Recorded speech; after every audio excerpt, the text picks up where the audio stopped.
இன்றைக்கு நம்ம வாழ்க்கையில இந்த பயம் நம்மை ஆட்கொள்ளும் பொழுது நம்ம என்ன செய்கிறோம்?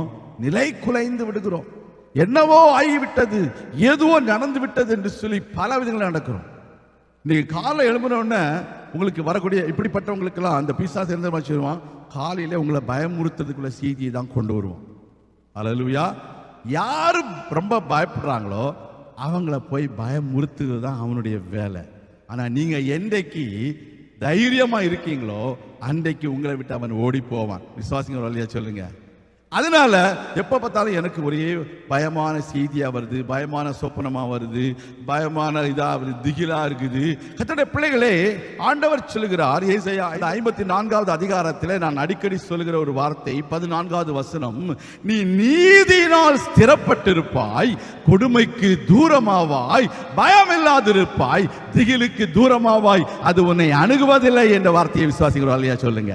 உங்க வாழ்க்கையில் பயம் வரும் பொழுது கர்த்தருடைய பிள்ளைகளை நீங்க சொல்லணும், நான் நீதியினால் ஸ்திரப்பட்டிருப்பேன். எனக்கு அநீதி இழைக்கப்படுகிற சூழ்நிலையில எனக்கு விரோதமாய் ஒரு கூட்டம் கூடி வந்தாலும் என் தேவன் எனக்கு நீதி செய்கிற தேவன் அப்படின்னு சொல்லுங்க.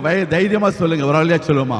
கர்த்தருடைய பிள்ளைகளை, அதோடு மாத்திரம் அல்ல, நீங்கள் கொடுமைக்கு தூரமாவீர்கள், பயம் இல்லாதிருப்பீர்கள், திகிலுக்கு தூரமாவீர்கள், அது உங்களை அணுகுவதில்லை. கர்த்தருடைய பரிசுத்த நாமத்திற்கு ஸ்தோத்திரம். அடுத்த வார்த்தை சொல்லுகிறது, இதோ உனக்கு விரோதமாய் கூட்டம் கூடினால் அது என்னாலே கூடுகிற கூட்டம் அல்ல, எவர்கள் உனக்கு விரோதமாய் கூடுகிறார்களோ அவர்கள் உன் பட்சத்தில் வருவார்கள். இந்த வார்த்தையை விசுவாசிக்க வரலையா சொல்லுங்க. இந்த வார்த்தையெல்லாம் நீங்க எழுதி வைத்துக் கொள்ளுங்க.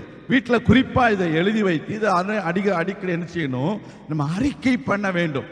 பிசாசு சொல்லுகிற வார்த்தையை சொல்லக்கூடாது, அவன் சொல்லுகிற வார்த்தையை கேட்க கூடாது. அந்த வார்த்தையை நம்ம என்ன செய்யணும்? ஆண்டவருடைய வார்த்தையினாலே ஜெயிக்க வேண்டும். ஹல்லேலூயா.